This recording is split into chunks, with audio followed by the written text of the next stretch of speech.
And by the time I left, we were doing about 60 million disputes per year. And so in 2018, I was crazy. In 2020, I wasn't so crazy. Everybody thought that I was absolutely crazy.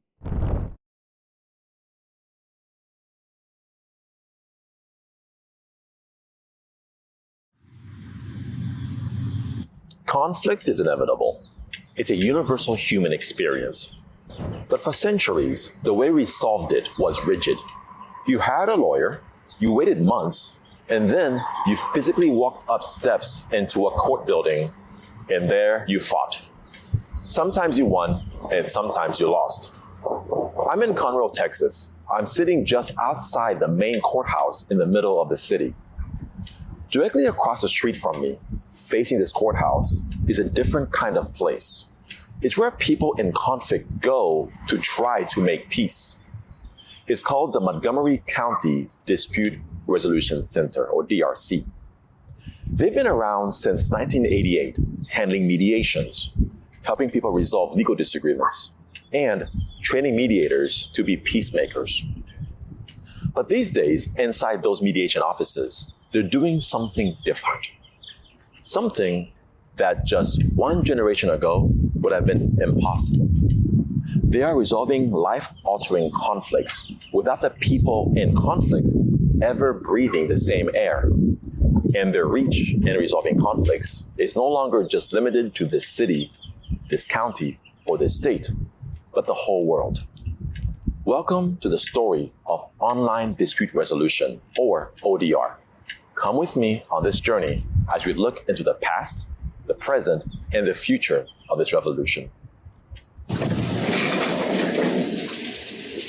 I'm here to learn how this mediation office is leveraging technology to help parties in a dispute make peace. The story of ODR can be seen in community mediation centers just like this one around the world. And this particular story of ODR traces back to ideas that first emerged in the late 1980s on a university campus in Massachusetts. We'll get there. But first, I want to show you what those ideas made possible for one mediator here. Hi, welcome to the DRC. All right, and it'll be right down this hallway. Just keep walking. You'll walk straight into the mediation room. So, Glenna, thank you so much for doing this. And you're a volunteer mediator with the DRC. And so it's awesome to have you be able to show us a little bit of what a typical online mediation might look like in this new world of ODR. Glenna will take us through a family mediation case conducted entirely over Zoom. Amber and Kai are divorcing. Their daughter Hannah is 8, and the mediator must lead the two parties and Kai's attorney Deborah through their conflicts over their home and their daughter's international travel. Such disputes used to require everyone sitting in the same room. Today, each party is in a different location and justice happens on a screen. So the DRC practices what's called facilitative mediation. The premise underlying that is the parties to any dispute are the best person to resolve it. Yeah? You guys know your family situation, your schedule, your child better than anybody else. So Kai and Amber, if you all reach an agreement, that would be in Hannah's best interest. Does that make sense? Okay, Amber, you have the floor. Okay. So like you said, we're looking towards the future, right? And basically what I'm wanting out of it, I need to keep the house. We're in a really good school district. Hannah loves her classmates. She loves her teachers. And I'm not okay with her leaving the country. To be honest, I need some money. I need some money. I travel, we need some money. I need money now, So, in summer during school break, I actually can get up to 6 weeks off. So I really want to take Hannah, just expand her horizon, learn what the world look like. Deborah, do you have anything to add? In listening to this, think about it. The world changes like overnight, right? Which country's safe, which country isn't. So in a broad statement of never being able to go to China or anywhere abroad, I think is something that is not realistic or reasonable. The lines are drawn. Two parents, both wanting the best for their daughter, seeing the world through very different lenses. What you just watched is online dispute resolution, or ODR. At its simplest, it's the use of technology to help people resolve conflicts without having to be in the same physical space. Now, before you take this for granted as just another Zoom meeting, know that this is a big deal, something entirely new in humanity. In some ODR disputes, they're resolved with a human mediator on screen, like Glenna. In others, they're resolved entirely by software, no human in the middle. But the goal is always the same, giving people the way to settle disputes without having to go to war in a courthouse like the one across the street.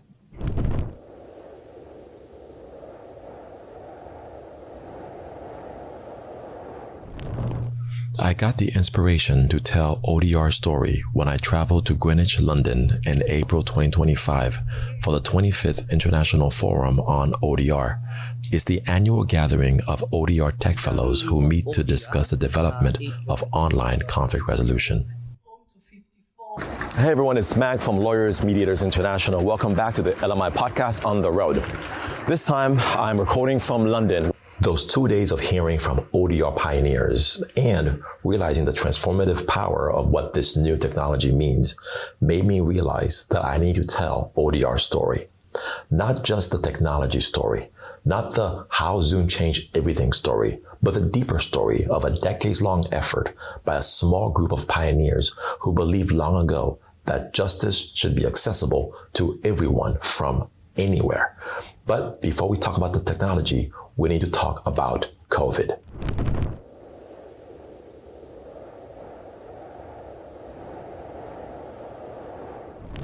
In 2019, for that Christmas, John and I had taken a cruise, a 34-day cruise, and I was in Antarctica. And we were watching CNN that they were shutting down China. I said, that's a riot. What do you mean they're shutting down China? Because there was illness. But with a master's in public health, I also pay attention to this stuff more maybe than somebody else would. So I'm connecting the dots. So all of a sudden we get back and we no longer put down our suitcase and probably threw the first dirty load of clothes in the washer. And then all of a sudden they're saying, America is kind of shutting down. Yeah. Something's going on here. And we had classes coming up. And I always did use my everything in person because I believed in that so much. Having people in person was very, very important. And you came to me years ago and said, we're going to start doing online. Because once back in the day, we really only had Skype. Yes. And I did do a couple mediations where somebody was in Hungary and their other sibling was in Hawaii. And so we had morning, we had night. The girl in Hungary was sitting in her bathroom because they were in a hotel room, and she's sitting on the bathroom counter vanity with her computer. And so that was my first mediation I did electronically. Remember the year approximately? What year? Probably early 2000. Okay. 2000. But it was a big deal because we had to set up all our computers. We had some of the other siblings here. So we had the computers facing a computer. I mean, it was so clumsy. We had a telephone in the middle of the room. I had to have my husband come and I had a co-mediator just to help me. So, because of the logistics of somebody, so she could be sworn, we were all part of the process. Yeah. And the logistics were a nightmare. It took us about 2 hours to set it up. Yeah. And then we prayed a lot that the Skype wouldn't go down. So the short answer is I have not mediated in person since 2020. That's my short answer. And now I find it such an advantage. And my clientele has expanded literally around the world. So what did you know, and when did you know it, with regards to online mediation or technology, audio, this whole topic? When did you ever start thinking or hearing about this through all your decades of becoming a trainer? At different programs, there is a man called Colin Rule. And Colin was right on top of things. He has been very instrumental in keeping the mediation world informed of the changes in the flow of the technology that is supporting some of these changes. Back in the mediation, things got heated, and Glenna is choosing to move the parties into separate Zoom breakout rooms. Basically, the digital equivalent of each person sitting in their own private meeting room so they can share their deeper concerns. Left last time not being able to finish talking about him taking her back to China to go visit family. So you're hesitant about her going to China on vacations. Yeah, everybody keeps talking about how we're going to be at war with China eventually. We have all those tariffs and stuff with China. She's an American citizen. He is now too. I don't think it's safe. And you're basing that on a future possibility of war with China. Yeah, if I'm understanding you correctly. Yeah. Okay. I believe I believe she needs to see what China really look like. And I have some, U.S. friends, in China. They love it. They love it. Yeah, they generally don't believe that China is dangerous like that, social media. Okay, perfect. I'm going to open the breakout rooms, and you're going to each get join buttons in a minute. Amber, tell me about your concerns with your daughter going to visit her family in China. So, my ex tends to believe whatever literally anybody else has to say over anything me or my daughter has to say. Is there an age you would feel more comfortable with her traveling abroad? Yeah, we had talked before about her getting her own cell phone when she's 12. And is that an age where you would feel comfortable with her traveling outside the country? I don't know. Let's just go ahead and acknowledge that you're the mama and you don't want your child to ever leave you or you can't take care of her, right? That's just a thing. Yes, it is. I'm mama bear, and it is so hard to let go. Yeah. Especially because I had my own difficulties and stuff, and I know we're supposed to be looking forward, and I'm trying not to put my own situation off on her. And then there's the length of the trip. I know he said he could get up to 6 weeks off at a time. How are you feeling about? Because it can't be a weekend trip, right? China is a long travel. So what time period, would you feel comfortable with? For me, the time period's not as important if it's during his visitation and not going into mine. In the other breakout room, Kai is making a very different case. I'm here. Mm-hmm. Did you guys have anything you want to tell me before I give you Amber's proposal? Or? Kai was thinking maybe the first trip not as long, not the full 6-week trip to China. So maybe if the concern is the country of China, then maybe a different country for a shorter period this time, and then they can build on that. I can make it shorter to make it sounds reasonable, 3 weeks-ish.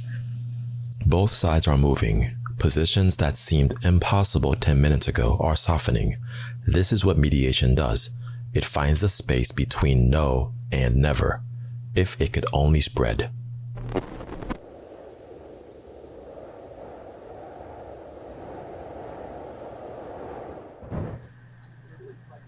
Dr. Barbara Sunderland Manuso had mentioned Colin Rule and how his was one of the big names in ODR before the COVID pandemic. I got a chance to meet with Colin in Fort Worth, where he was gracious enough not just to sit down and talk, but to have me accompany him on his ODR presentation for court staff at the local Fort Worth courthouse. I think this is where we're going exactly. Yes, so we are going to the traffic court here in Fort Worth. And we're going to be showing them our traffic ODR platform. So let me get us 2 hours because it's pretty cheap.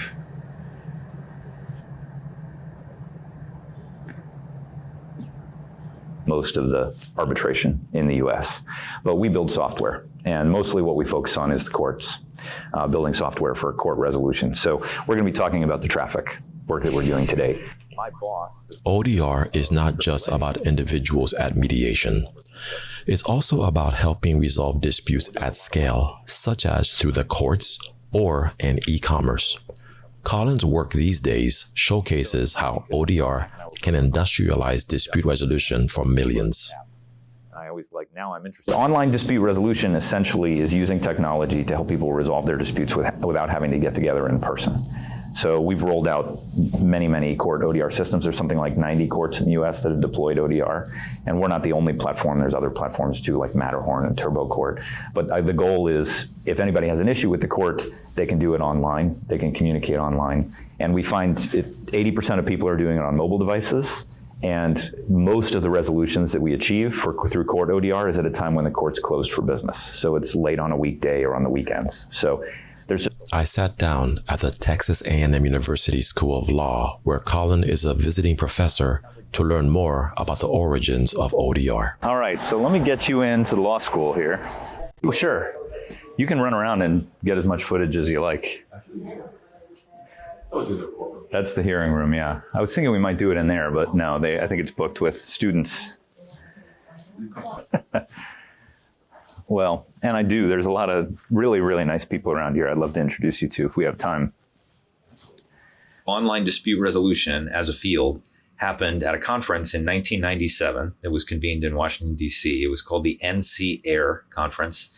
And Ethan Katch attended that conference. And there was some discussion about how are we going to resolve all the disputes that are going to arise in this new global online e-commerce marketplace.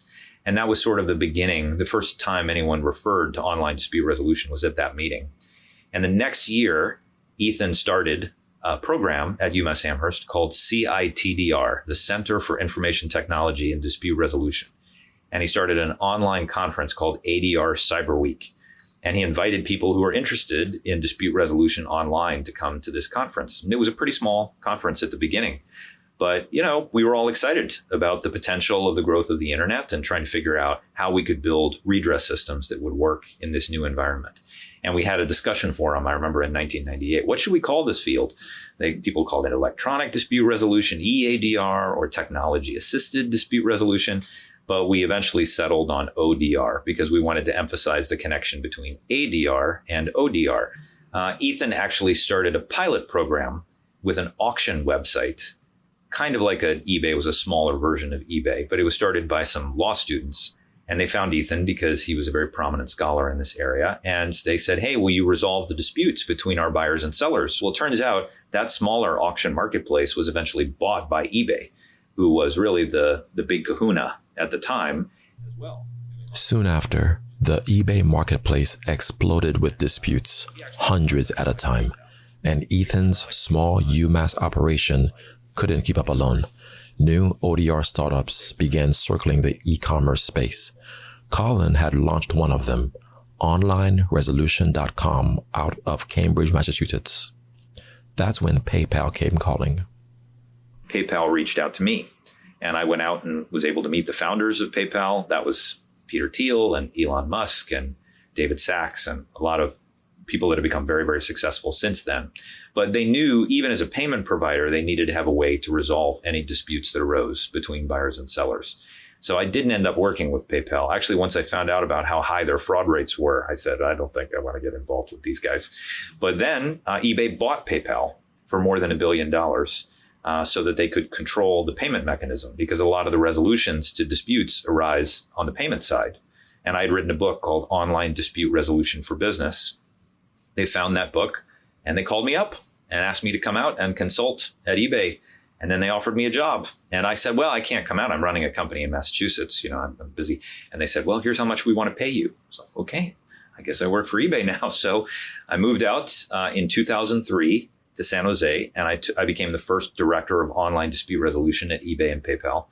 But we did end up building an online dispute resolution platform within eBay and eventually within PayPal as well that we called the Resolution Center. And I was there from 2003 to 2011. And by the time I left, we were doing about 60 million disputes per year. And 90% of those resolutions were software only. So we didn't have a human mediator or customer service rep that needed to touch the case. It was just the parties to the dispute, usually buyers and sellers. As Colin spoke about the story of ODR, he kept pointing to that person, Ethan Katz, someone he credited with being the father of ODR. Before I could meet Ethan, I had a few more people to see who had influenced the development and acceptance of conflict resolution through tech, thus beginning my long road east.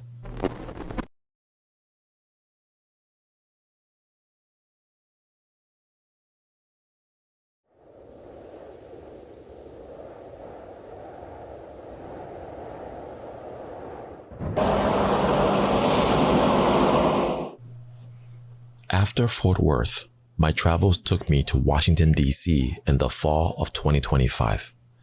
Colin had pointed me to one more name before I could meet Ethan, Daniel Rainey. Dan, an author, had spent 2 decades teaching ODR before most lawyers and mediators had heard the term. If there were rules, laws, regulations, anything written down about how ODR was supposed to work in America, Dan was a person to ask. We're here in Washington, D.C., and this has kind of been your neck of the woods, right? And where you've been working as a teacher on all things ODR. But tell us about the regulations and the lawmakers and their involvement and in the progress of online dispute resolution. Well, I would have to say that in terms of governance and in terms of laws for online dispute resolution, there hasn't really been much action. The action has been with alternative dispute resolution, and mostly that has been tied to the courts in one way or another, court-referred mediation and issues like that.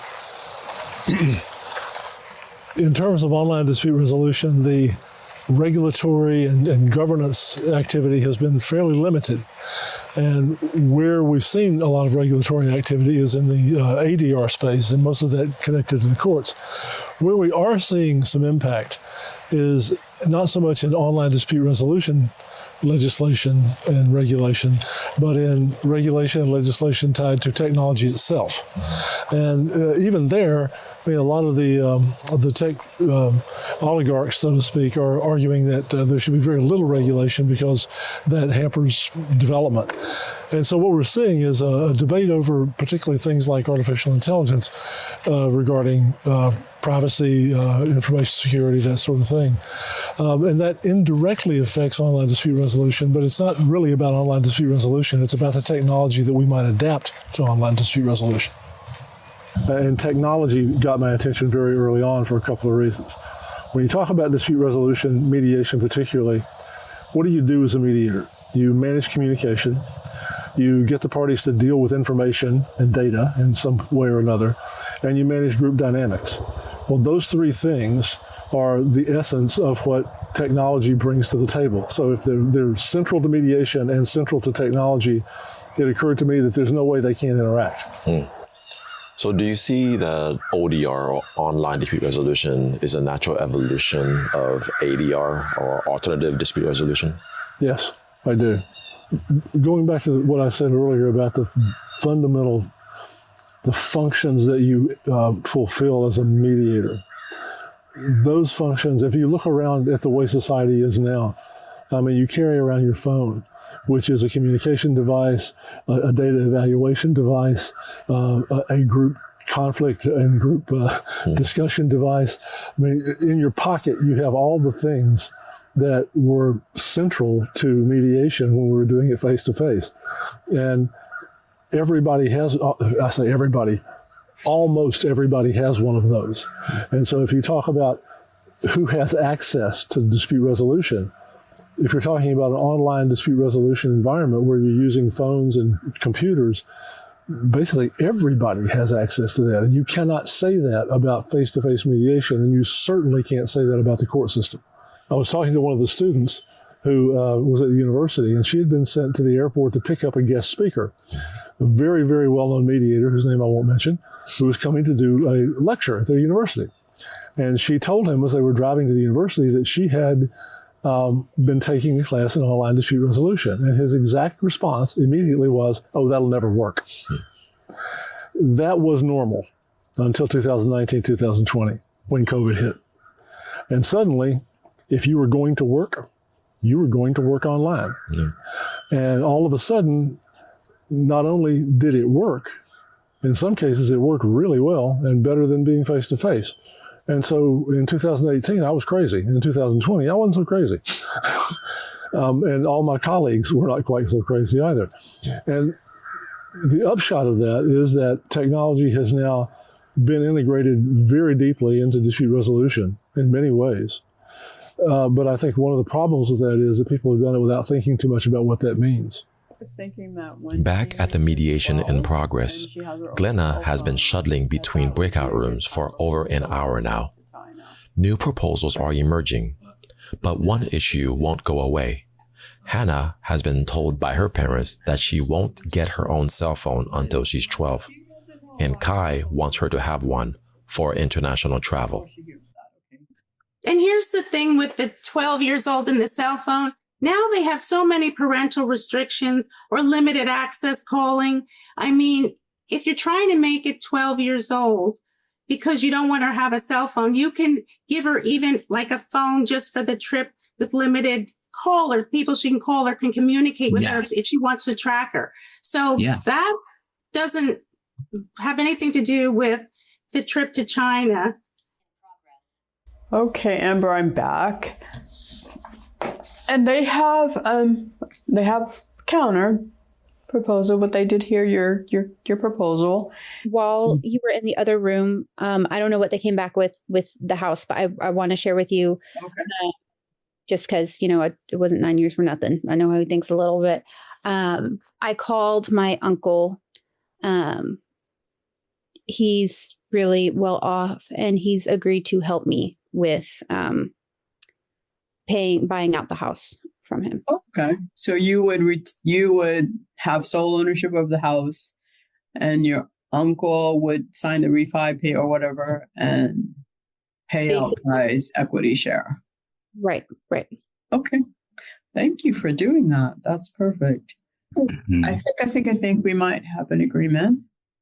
So Amber, I gave him your suggestions, and she's fine with the 3 weeks travel, some to Asia, provided the cell phone has the conditions that that we talked about, the parental controls, and you agree to having her while she's traveling check in every other day. So mom, just to reassure mom that she's fine. Is that okay? Oh yeah, no problem. Yeah, she can can call her mom whenever she wants. Okay, very good. And we also understand that cell phone is just for use while she's traveling. No, right. That might be more of an issue. A 3-week trip, not China yet. A cell phone for the trip only. The house we finance with help from Amber's uncle. Positions are collapsing into agreement. The screen, which the adversarial system would call a wall, is doing the opposite. It's holding the room. And now it's time to head north to meet the people who first imagined this was possible.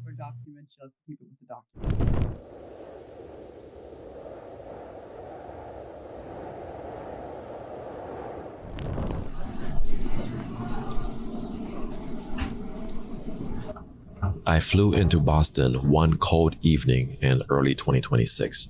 The cold air hit me the moment I stepped off the plane. It had been over half a year since London, since I decided this story needed to be told. Tomorrow, I'd be driving west to Leah Wing, the current director of the National Center for Technology and Dispute Resolution, or NCTDR. So where exactly are we going right now? We're driving west through Massachusetts, and we're heading to the University of Massachusetts Amherst.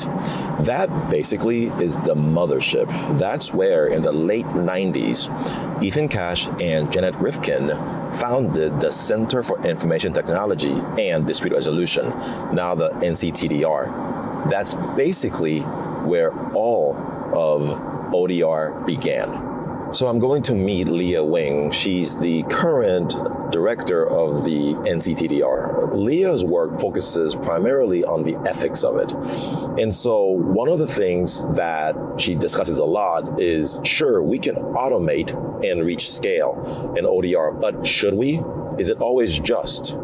And so I'm going to meet her today to get her take on some of the ethical concerns in the development of ODR and find out what her thoughts are about the future.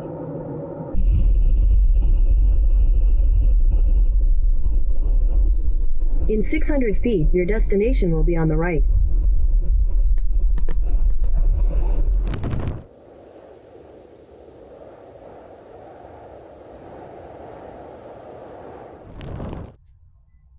So one of the reasons I came to Amherst is because I wanted to trace the steps back and understand the context of what was going on in the early 90s and mid 90s when the original framers of ODR who were thinking about this craft sat down and started to think, while the rest of the world saw the internet as a place like a mall or library, they saw the internet as a place filled with conflict. This campus is where the computer first entered human negotiations, human conflict resolution. We used to always think of technology as just a tool, like a telephone or calculator. But on this campus, the ideas were revolutionary. We started seeing technology as a fourth party, as a entity that was in addition to us humans, the participants.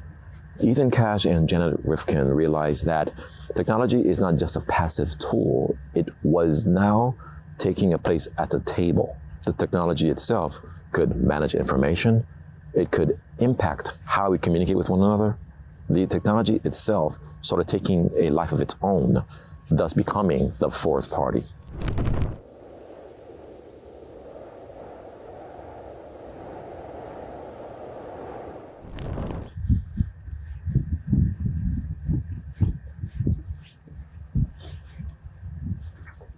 There. So hey, nice to good meet to see you, Leah. Thank you. Wonderful. Thank you for coming. Absolutely. So this is a great campus, and so thank you for having me.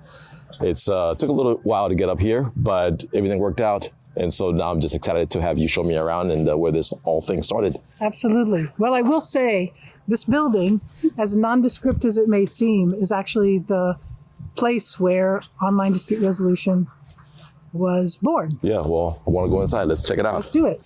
Shall we head upstairs? Yes. I can show you where the Legal Studies Department was first located. Awesome. And where ODR first experiments got underway. Okay. Yes, so this is Hampshire House, University of Massachusetts, Amherst, and the location of the Legal Studies Department when Ethan Catch and Janet Rifkin, faculty members here, gave birth to the idea of online dispute resolution, taking their expertise in law, in legal technology, and in dispute resolution. In fact, I will also mention, while it's an aside to the focus of the present discussion, it's also the birthplace of peer mediation. Janet Rifkin conceived of that idea. And so the first peer mediation program in the country was born here at Hampshire House as well. These are where the faculty offices were and the TA offices were, and the hub of activity for the first experiments in applying technology to dispute resolution. In particular, when the internet went public, as you know, it was where the first experiments with using email for examining how conflicts are burgeoning online and through email, and ways that we might experiment with helping prevent and resolve them. Janet's office and Ethan's office down here. My office was in 222. Happy to show you around the corner. From 1993 on, it's in these offices that we were literally experimenting for the first time with, beginning with an online ombuds service. Right. And experimenting. It was very exciting to do some role plays with the use of email, trying to figure out how we handle sending messages, reply all, and sending messages just to one party and the other. So beginning to think about the boundaries, the issues around confidentiality, the issues around how we can increase understanding and trust across space where you can't see each other. Of course, at that time, there was no video conferencing. Fascinating. After Leah walked me through the hallways where Ethan, Janet, and she herself first experimented with using technology to resolve disputes, she expanded in a second talk about the growing role of establishing global standards for ODR to help protect against things like insecurity and confidentiality. Tomorrow, I'd be driving east. There was one more place I needed to see before meeting Ethan himself.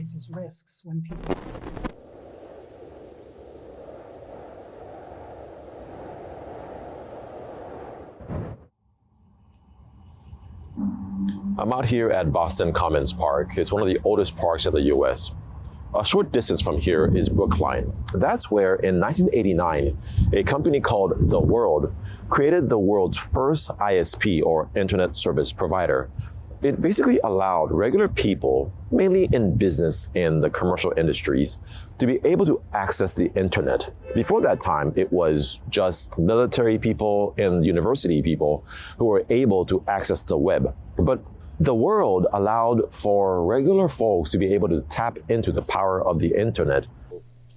But 1989 mattered for another reason. That same year, 100 miles west at UMass Amherst, Ethan Katz published his groundbreaking book, The Electronic Media and the Transformation of Law. During my talk with Ethan, he introduced his works, including the foundational text he later co-wrote in 2001 with Janet Rifkin. So before most humans had ever heard of the internet, Ethan was already writing about how technology would change how we practice law and resolve conflicts. All right, well, let's talk about a couple of decades very quickly. But the beginning for my interest in technology was in law school, where there was no technology except television, no computers in the building, no access to online sources. In the late 70s, early 80s, a colleague introduced me to Marshall McLuhan, who had written as famously, "The medium is the message." And what was that message? McLuhan is a bit out of favor, but the basic germ of the idea, which wasn't really totally original with him, was that it's not the content of television that has its impact on the public, but rather the changes in which we interact with technology, in this case, television. And that occupied me for a good part of the late 70s, early 80s. Our project with eBay, which resolved about 200 disputes in a 2-week period, which was by far the most disputes ever resolved online. 200 seemed like an overwhelming number. For all the early and recent work you've done in this field, what do you believe your legacy will be when the history books are written about this subject? Well, thanks to Colin, primarily, I'm generally thought of as the originator of ODR.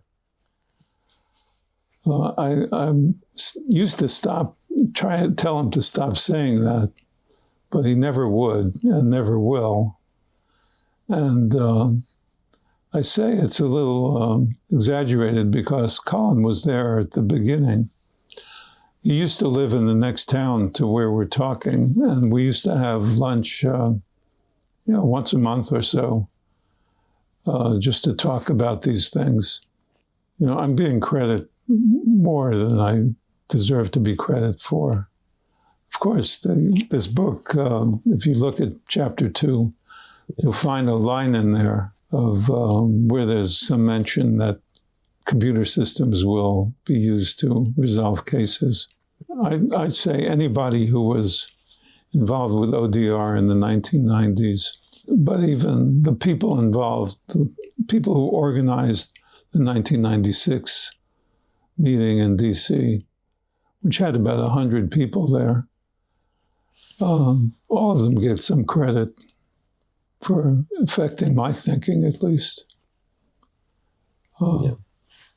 Colin made the comment about standing on the shoulders of giants who had come before him. And what do you think about that statement?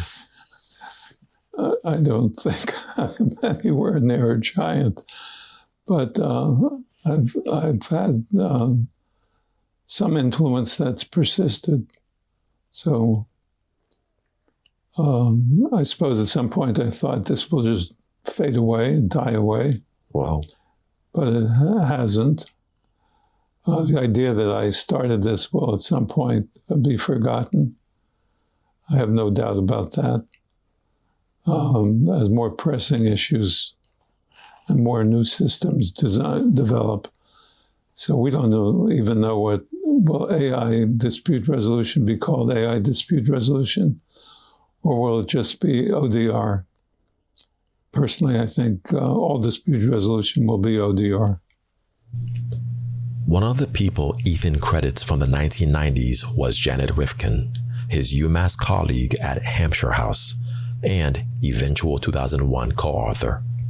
By her own account, Janet was the bridge between Ethan's ideas and the wider world of mediation. We connected over Zoom. Reluctantly went to law school, pushed into it, went kicking and screaming, but this was in the early 70s. So it was a very different, political time. And then after law school, I became a public defender in New York City. I mean, it was just a machine. I mean, it wasn't really about justice. It was just about clearing calendars. And, it was dehumanizing, to say the least. Mm-hmm. I felt like that whole emerging field of ADR was something, it was an antidote to my problems, or sort of my distaste for the adversarial system in which I was a participant. I was the connector, I think, to a lot of, certainly to Ethan and to Leah and to many other people, to bring them into this field. And they took the ball and ran with it. Okay, so can you talk to us a little bit about the book that you guys wrote? Online Dispute Resolution, which I'm holding up, is a 2001 publishing from you and Ethan Cash. It's called Online Dispute Resolution, Resolving Conflicts in Cyberspace, the first book on the fastest growing phenomenon in the world of conflict resolution. Just want to get your take on how big of a deal this was, and then how did you come about contributing to it? I think my contribution was really to try to give some examples of, to come up with scenarios really in which this would happen. To be honest, I don't think I appreciated the impact that it would really have. I think Ethan was much more of the kind of pioneer, and part of it was because he was more interested and more savvy about cyberspace and looking at that. When I brought that concept to the world of mediators, of community mediators, of court-related mediators, they were very resistant to the idea. Okay, it felt slightly heretical, and it felt like a sort of challenge to the fundamental ideology of mediation at that time. I gave a presentation in Madison, Wisconsin, and I had all the community mediators there.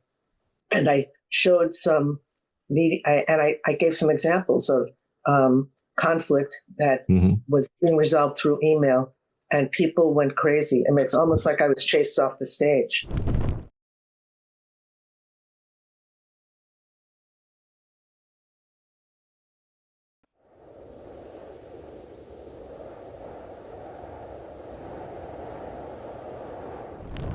Every year, law professionals from around the U.S. and oftentimes from around the world, they descend on Chicago, Illinois to attend a legal technology conference hosted by the American Bar Association. It's right behind me. That conference is called the ABA Legal Tech Show and is filled with exhibitions presenting the latest in legal technology. Now, it's predominantly designed for lawyers or law firms. So tech solutions intended for mediators or other dispute resolvers have not been showcased as much. That has started to change. At the ABA Tech Show, I met Enrique Torres, a board-certified family law attorney, mediator, and former associate judge from Harris County, Texas. Like many mediators, he was initially skeptical. This is your first time coming here, right? My first time to the ABA Technology Conference, yes, sir. Yes, and so let's talk about ODR. You obviously are a mediator as well, and that is a critical thing here. And so being a mediator, what have you seen in the evolution of mediation and technology? Before COVID, mediating was done in person. Going to court obviously was done in person. And I was kind of reluctant. I was one of the people that was a little reluctant at the very beginning. I wanted to have all my hearings in person. I wanted to have my mediations in person. And then slowly but surely, it started making sense. The technology made sense. Doing it on Zoom or whatever type of platform people were using, on Teams, I believe that a lot of people use as well. All of a sudden, it became more convenient. It became more efficient. I think that any platform that helps people resolve disputes, and especially with the use of artificial intelligence and the use of this technology, I mean, it puts us in a different world. Again, just like we're looking at these LLMs, like, what is this? The world is changing. Well, it's the same thing with these platforms. Zoom, who knew what Zoom was before COVID? Yep. I had no clue. I never went to Zoom hearings, but you are following that trend and you are going to help set up a different world, that world where we're more connected, more, connected to the technology, more able to use the technology, and more able to settle disputes and to do things without having to, limit ourselves based on the past and what we used to do in the past historically. You are embracing the future in essence.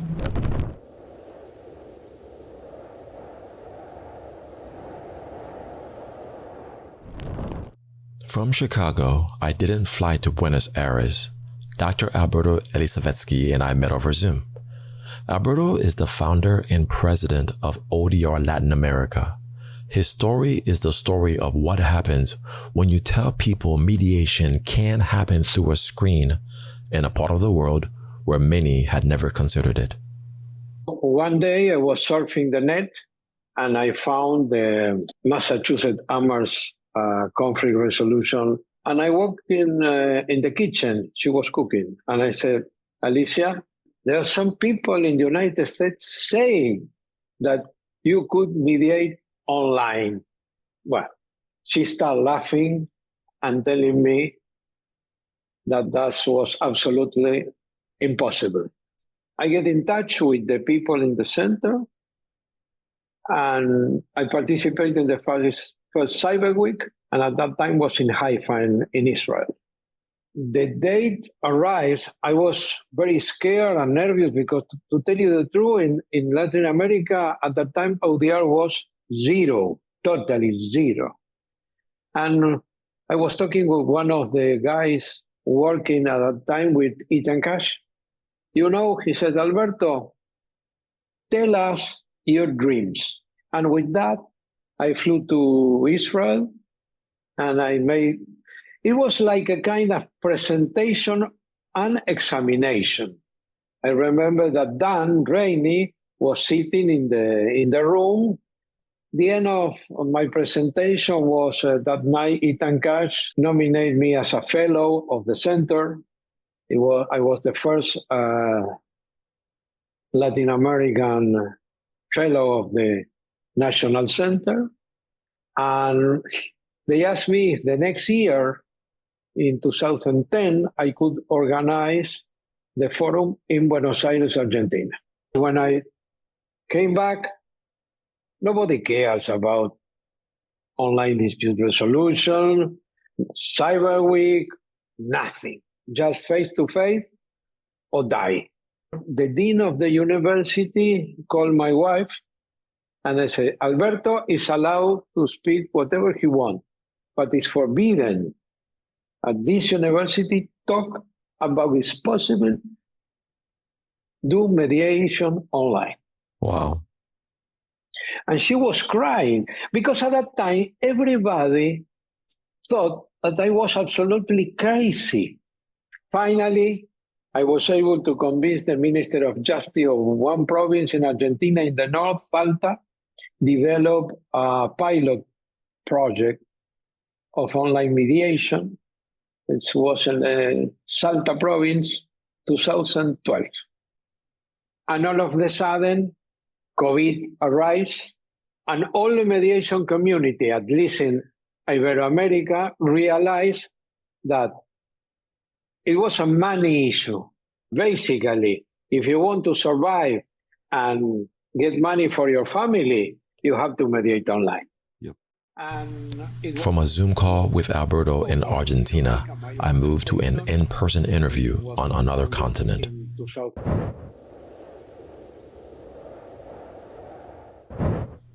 It's my first trip to Africa, and I took advantage of the trip to meet with the director of the Nairobi Center for International Arbitration to discuss ODR in East Africa.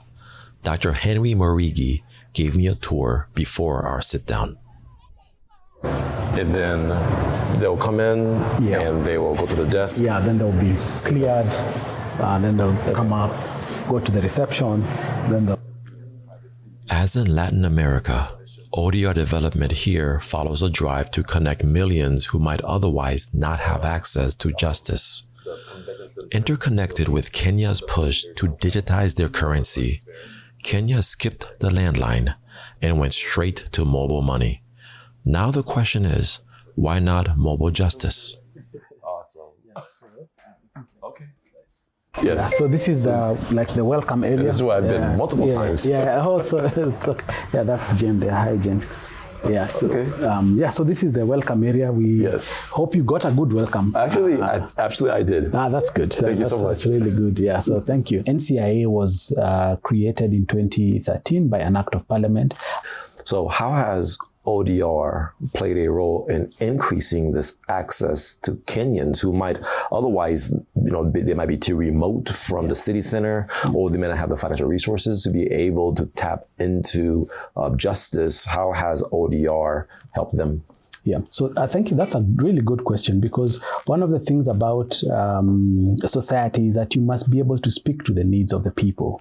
Our constitution has given us a commandment under Article 48 that we must make sure that access to justice is accessible and affordable. Almost everybody in this country, because we're about 55 million as a population, has a smartphone or a phone at least.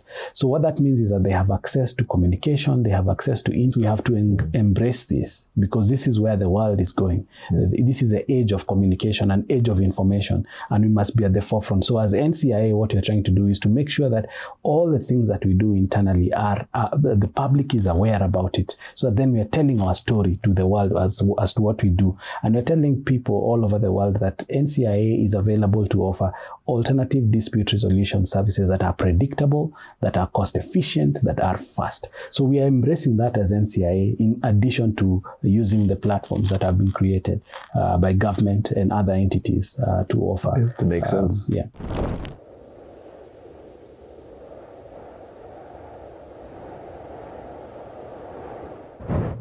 From Nairobi's arbitration center, I moved across the Mediterranean to Paris.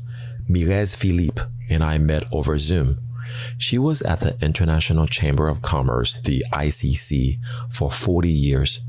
The ICC is probably the world's largest arbitration institution. And long before the word ODR existed, she was already building one of the first ODR platforms in the world for arbitration. Can I ask you, just for people who might not know about the ICC, could you Sure. Yes. The International Chamber of Commerce actually has a very important department called the International Court of Arbitration that administers arbitrations from point A to the delivery of the award.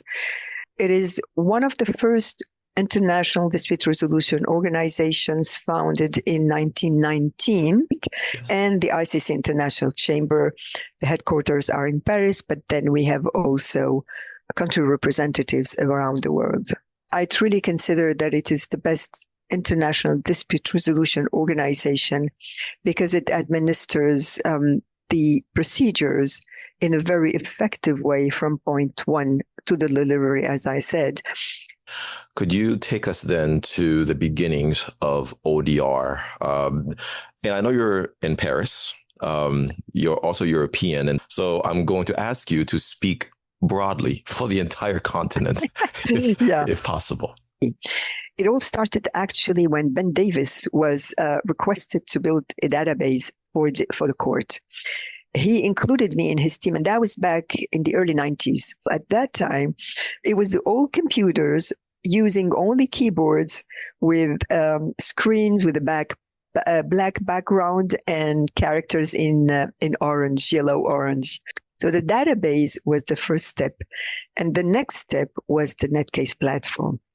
And it was really extremely efficient because the entire case was online. Everything was very well organized. You had a page dedicated for every information you needed in the case, the contact details, the financial aspects, the pleadings. The way it happened, actually, in year 2000, I was requested by the president of the Court of Arbitration, Dr. Robert Briner, to build the platform. And I told him, I'm a lawyer, I'm not an engineer, so I don't see why I should be taking this on. He insisted, and after a long discussion, he looked at me over his glasses and said, Madame, you are the only one in-house with the expertise you have and with the ICC experience, and you will build this platform. So that was clear. I thought to myself, my God, where have I put my foot in? I don't know. I know nothing about it. And luckily, what happened a few months later, so I started reading a lot, including Ethan Katch's book, the very first one, and many other also articles and so on. And it happened happily just a few weeks or months later that the famous arbitrator, Gabrielle Kaufmann-Koller, I mentioned her name when we first spoke, she invited us to a colloquium in Geneva. And I found myself sitting around a square table with Ethan Katch. I think Colin Rule was there, Dana Haviland, who passed away very recently, and many other people, so stakeholders in dispute resolution and technology. And we discussed about how to bring technology online. From that point on, we started meeting annually to share experience, research, knowledge in all sorts. Another group Mirez would later meet with was the United Nations body named UNCITRAL. That's the international body set up to help harmonize global trade laws. As ODR spread around the globe, a working group in UNCITRAL was tasked with coming up with global rules for ODR. I asked Mirez about that experience. It was eye-opener because delegates who come to the working group come with an agenda, with instructions from their governments or from the institutions that send them, that delegate them to the meetings at UNCITRAL. So it is complicated to reach agreements, even less so consensus. And what I experienced with the technical notes on ODR that we finally drafted, actually we succeeded drafting it simply because UNCITRAL has imposed on us a deadline to deliver a document. Whatever we want to call it, whatever it contained, we had to deliver something by February 2016. And this is what we've done.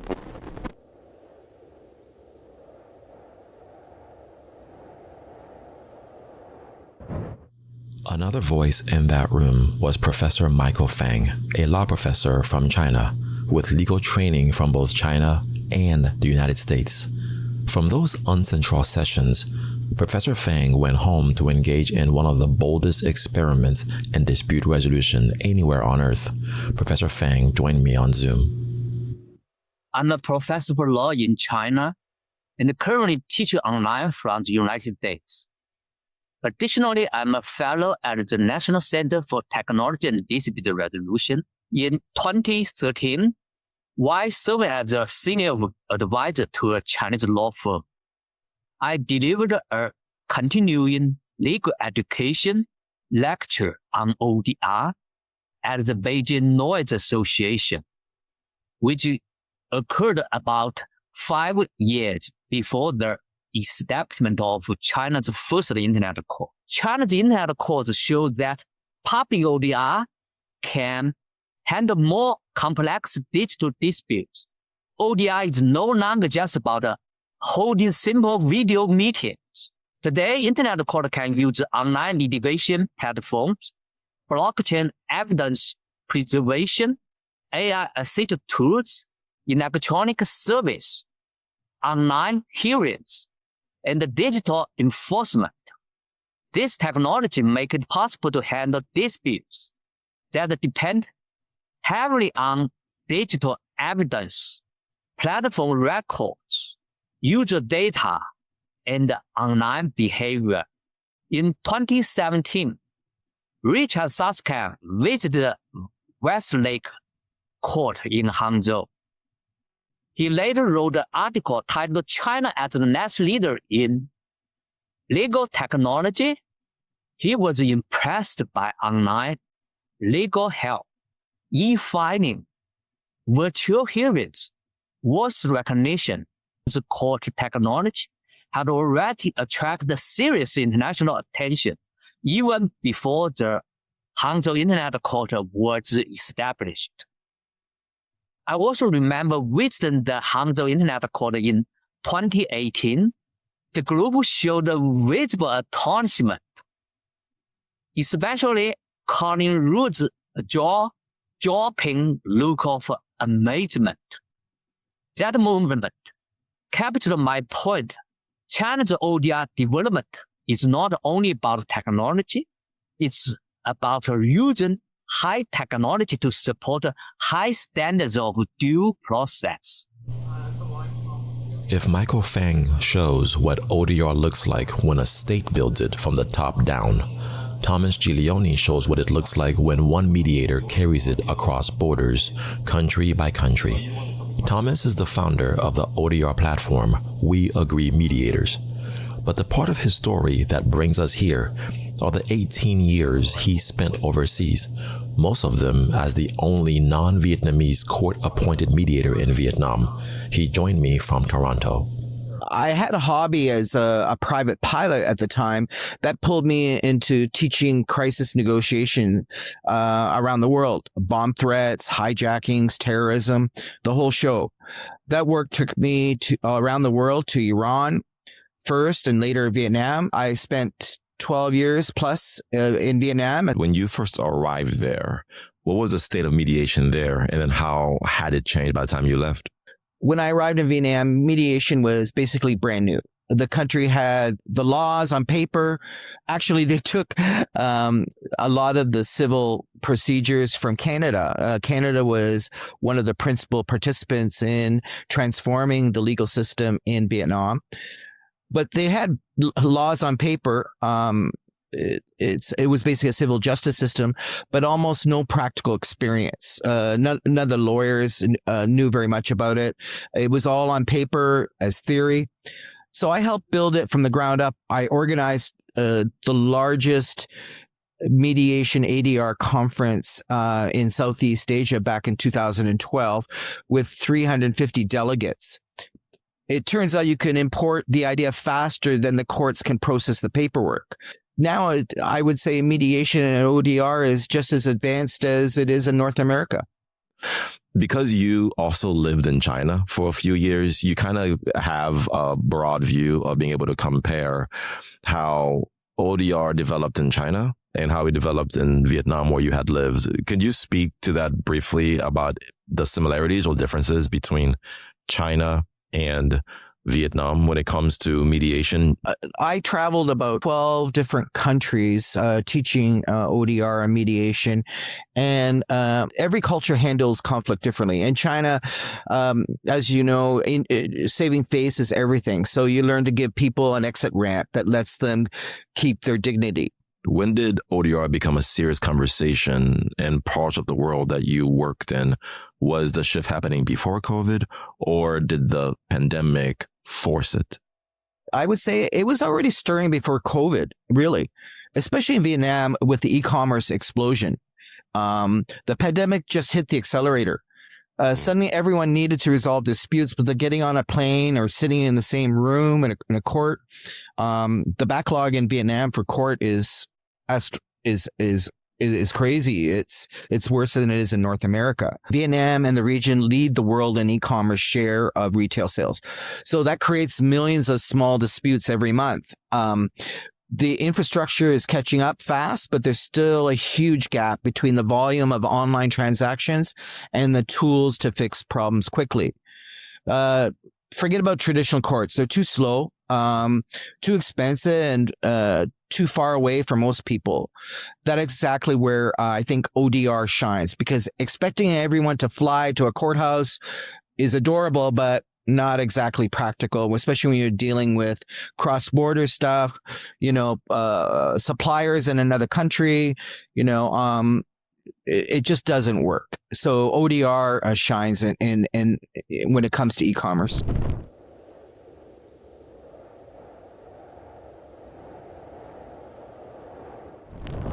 From Toronto, the documentary makes one final stop in Asia, back across the Bay of Bengal to India, to a mediator whose journey began with a single cold email. My background was in history and law, but I did not want to practice law because I wanted to make an impact in the world. I hated going to court. How would you start resolving disputes? So I trained to be a mediator and I just loved it. But at the same time, this was in the late 1990s, where there was a great internet revolution. That fascinated me because, I started doing a lot of work on cyber law. And when I started doing a lot of work on cyber law, there was an intersection. Okay, disputes happening. What do we do? E-commerce was coming. It had just then started. We just had, the www, and the information which was there was very little. But I was very fortunate with my research. I came upon two people. One was Ethan Cash and the other one was Colin Rule. And I started reading a lot about, what they were doing at that time. Their books were coming out at that time as well. So when I started reading that, I was like, oh my gosh, this is exactly what I want to do. I want to be at the intersection of where technology can actually help in the dispute resolution process. But, I just wrote to Ethan, I wrote to Colin, and I told Ethan, I'm interested in, online dispute resolution. I'm trying to do some research. He responded. He sent me some articles. I wrote to Colin an email at that time, searching for an email, finding out where it was. There was no LinkedIn. There was nothing. You couldn't connect. But, you sent out and it was just a cold email. And I wrote to Colin and I said, see, I'm really interested in this. I'm fascinated by your work. I would really like to get into this area. The first call was via Skype. This was again in 2002, time frame. And I started building online dispute resolution India. And that was called ODR India and ODR World.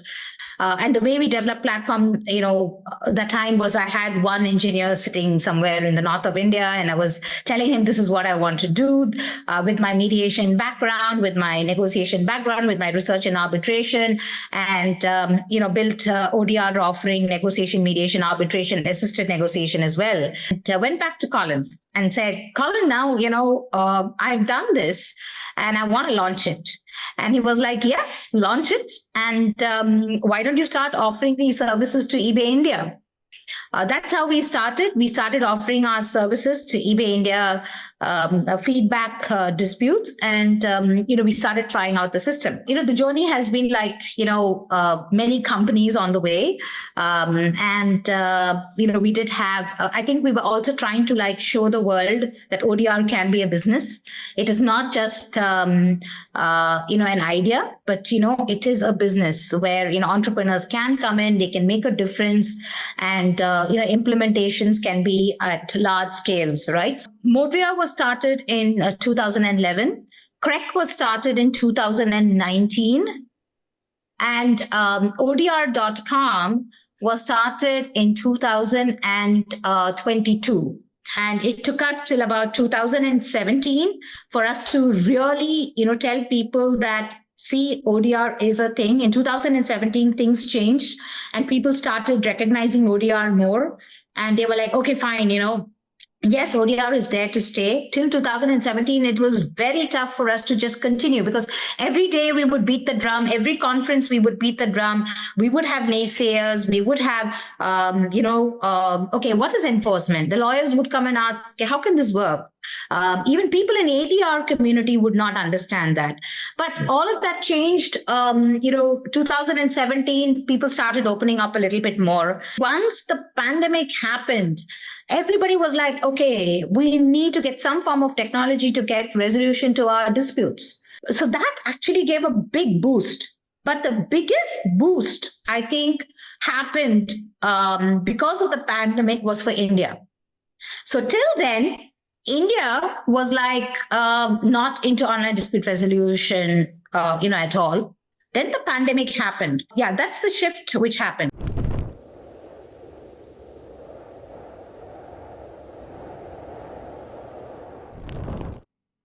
So then, Kai, you'll sign the property over to Amber.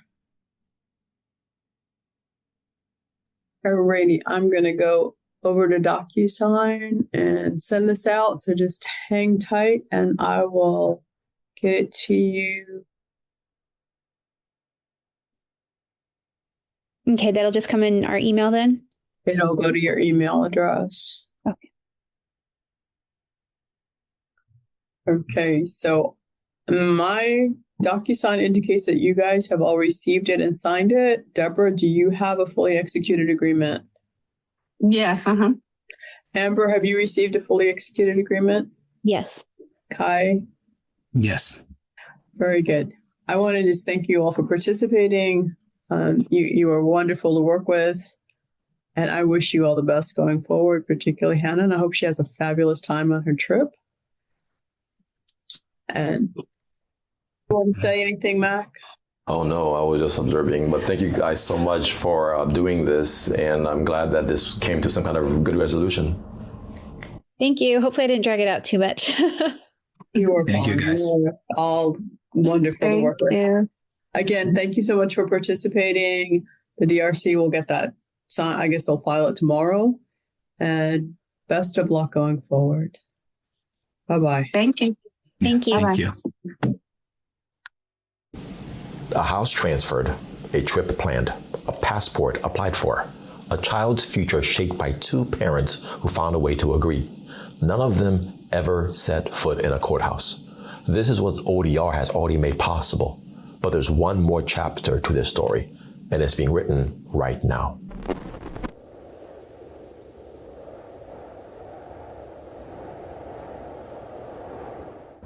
If ODR began in 1989 with a book about technology transforming law, the story isn't finished, because right now in 2026, a new technology is doing to ODR what the internet did to mediation. It's called artificial intelligence. And the same people who built the field of ODR are now the ones trying to figure out what it means. Most of the people I'd met argued for this field. A smaller group built it with their hands. Chris Draper is one of them, a technologist who designs the systems that resolve our disputes and who's thinking hard about where AI takes them next. So I'm originally a technologist that works on primarily ultra-hazardous systems. We really consider ultra-hazardous to be anything where small changes in hazard have exponential consequential effects. And in many ways, especially in areas like ODR, that is AI. I think the most important part to remember about AI, as we state in governing artificial intelligence, is it's just a mimic. There's really no ghost in the machine. There's no further magic to it. It's vital to remember that AI is a different tool than the other technologies we've ever used before. Because of its very nature, will observe the world through its biases and its filters and its gaps. And it will create its own data set, its own model of what it believes that information told it from which it will only be engaging with you with synthetic recreations of that information that will hopefully be right enough for what you're needing. The danger of that is that we don't, in the mediation space, recognize or provide the right amount of deference to the reality that it's always going to be a reflection and a mimic of what's truly there. And we're always going to have to be thinking through, is this truly an objective reality I'm dealing with? I think that the challenge we're going to have is, because AI looks like magic, we want to see a ghost in the machine where there isn't one. We want to see intelligence that doesn't exist. We want to see the magic in the mimicry. That's just the way we typically want it, because the reality is human conflicts will always be solved by humans, because that's what it is. It's how are humans going to interact with each other? It's how are humans going to learn to adapt to each other better? It's that connection. It's that responsibility. It's that engagement that we all must share that is the heart of dispute identification, avoidance, resolution, of just life. When you all of a sudden start to see the internet be 60% of just machines talking to machines, it makes you wonder what the point is, because the initial objective was allow humans to connect with humans better. The invention of the pencil did not erase the need for the human. AI is not going to erase the need for the human. In many ways, it is going to accelerate the need for that human to not just be there, but to be rethinking how they are keeping the needs of the parties, the equity that process must have in order for it to be ethical, front and center. Can you just speak over the next 5 years? What do you foresee as being a growing trend or trends in the field of ODR because of AI? When we're looking at ODR, in many ways, our biggest challenge will be, how do we start to see it in all the places it is?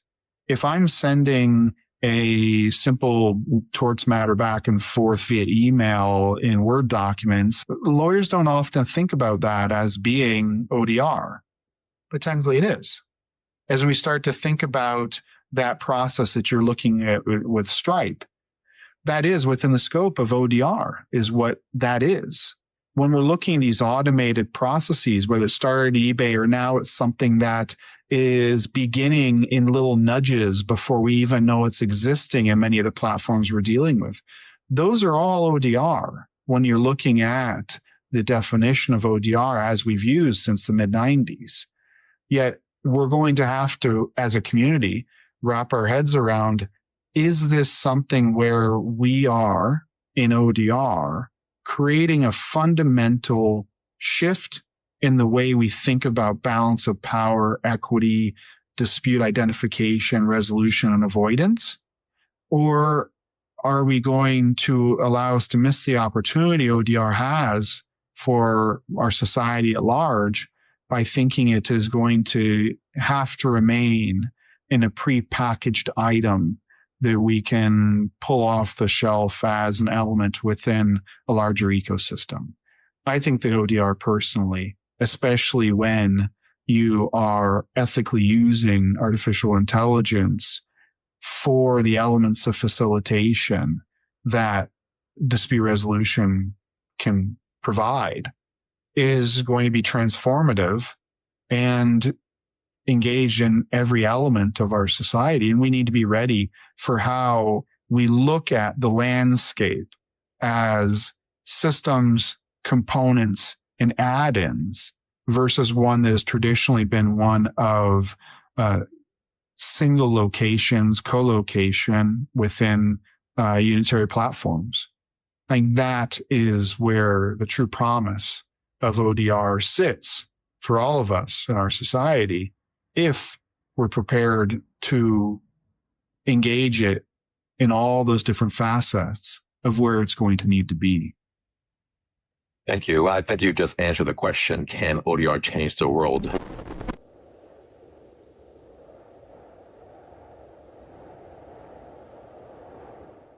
can ODR change the world?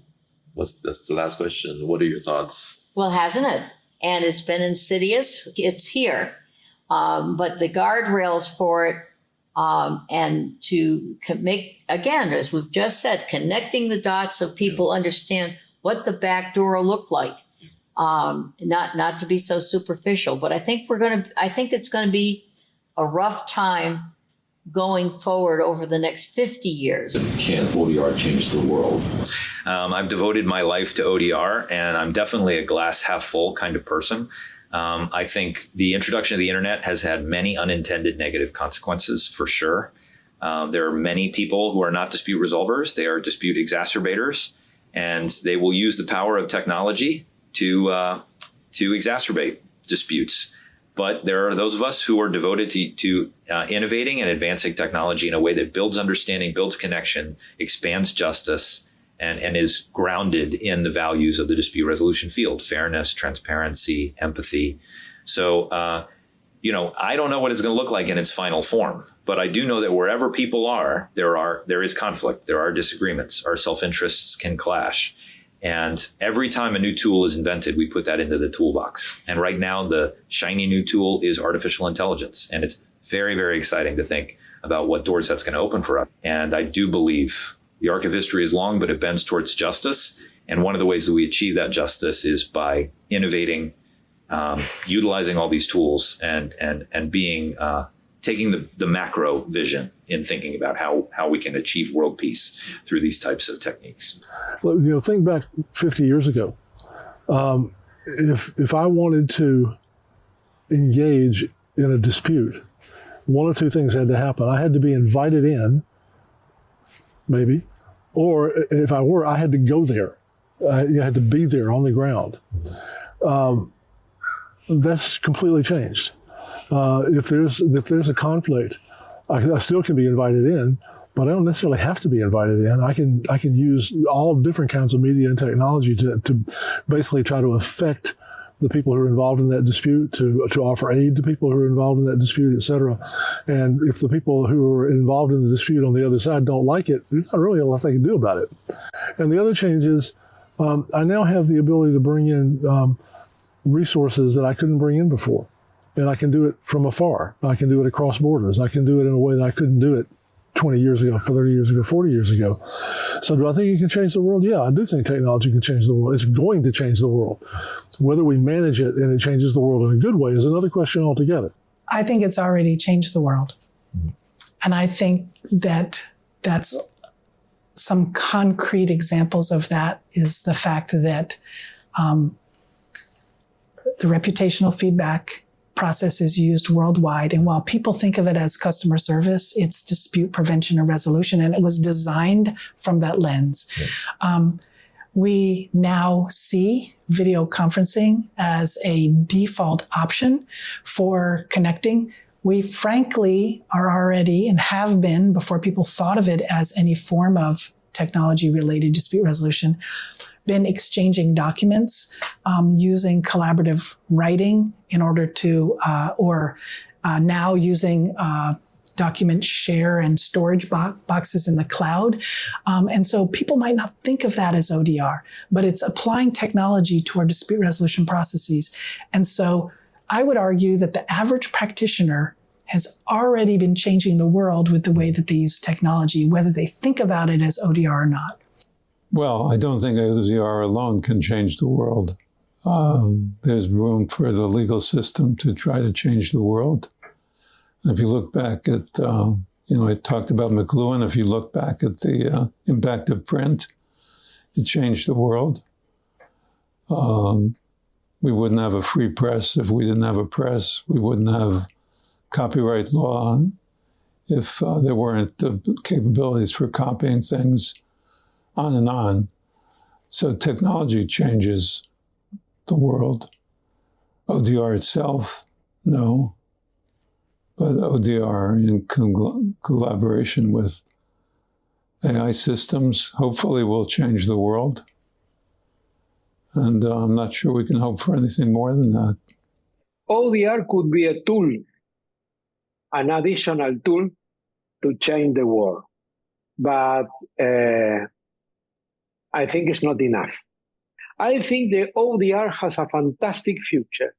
It's a tool, and more than everything, now using artificial intelligence, it's unbelievable what we can produce in a few seconds. Multiple options of mutual benefit, uncountable. Yep. You have a problem, the agent give you 10. You want 10 more, 10 more, 10 more, 50, but you need the human being. But I think it's a fantastic tool. The answer to the question, to your project question, is that yes, ODR is the current and the future of dispute resolution, and we cannot ignore it and we cannot avoid it. We have to embrace it, make it work for practitioners. Our Kenyan judiciary is doing exactly that, allowing citizens to approach and upload whatever case they have and then be able to resolve it. I know their complaint is on backlog because now with access comes in backlog. And our answer to that, there's alternative dispute resolution mechanisms that exist. We are training our arbitrators to be ready for these types of disputes. So that's the future that I see. Final question. So can ODR change the world? Has it? Will it? I think, Mark Arthur, I think it will help change the world if we give justice online. If we don't give justice online and we keep having millions actually of denial of justice, it will not help change the world. But I think it's very important that through this talk and the other talks and all the work you're doing, raising awareness about the needs and about why it should evolve now quickly, because it's high time in 2026. I mean, just to imagine that satellites are launched and we can't get justice online really is inconceivable. It's not a sustainable business plan. And this should be taken forward. I hope it will very quickly, because ODR can change the world, at least regarding online justice. Definitely ODR can change the world. I think it's changed the world for the last 25 years for sure. If you looked at the impact it's made, for sure it has changed the world. And the future, I would like more people to come in. With AI, you have a lot of opportunity, a lot of use cases which we can try, and ODR should change the world, because now AI makes the impossible possible for sure. We need faster resolution, so ODR is the only way for those faster resolutions. So keeping those systems in place. It's not all about AI. AI is just, an assistant, I would say. But, the whole concept of online dispute resolution, of how can the fourth party, how can you leverage this fourth party? I think that's extremely important. We are in this industry for so many years because we believe in that mission. And that vision that, ODR can make a difference and it can change the world. It can make lives very peaceful. And that's what, we are all here for, to prevent and, to resolve conflicts, because the world is a better place when that happens. I think it's going to be seamless. I'll give you an example, like PayPal and, Amazon. Amazon went from selling books to now selling everything, right? And now they've integrated AI in their dispute resolution. And whenever there's algorithms are basically going to make everything seamless. So we're not even going to be aware that we're being involved in a dispute. For example, I don't know. There's Fiverr and Freelancer, right? Freelancer has a dispute resolution mechanism between a freelancer and the client. And now they've introduced AI, and now it's almost become seamless. Before, they used to have deadlines when you had to submit your position, just like in a mediation or arbitration, where now it's like AI is pulling that information before you can even submit it. So I think it's going to be, over the next year or so, a lot of the e-commerce and ODR is going to be completely seamless. You're not going to be aware that there was even a conflict, that it will be resolved before you actually could imagine the conflict. Can online dispute resolution change the world? And what's your thoughts on that? It's a very broad, esoteric kind of question, but what do you think it's taking us, and how is it going to change the world? I think that any platform that helps people resolve disputes, and especially with the use of artificial intelligence and the use of this technology, you don't have to have an actual legal dispute in order to resolve issues. Yep. You can have a conflict between two people that, may not involve legal theories and may not have damages associated with it, or may not deal with a family type matter, but you'll be able to come to a forum where somebody's going to help you resolve that dispute. Or maybe certain things haven't happened to trigger. That hook or that trigger has not happened where it's become a criminal case or a family law case or some other type of case, but you have the ability to diffuse situations and using ODR, is obviously going to be a vehicle for that. Using ODR is finally mainstream, and the story it took to get here is what you've just watched. Decades of quiet work by people most of us will never meet to make justice something anyone can reach from anywhere, no matter who they are or what they can afford. The tools will keep changing, and AI is already here, but that mission never does. So, can ODR change the world? It already has. The only question left is how far we let it go and who we bring with us.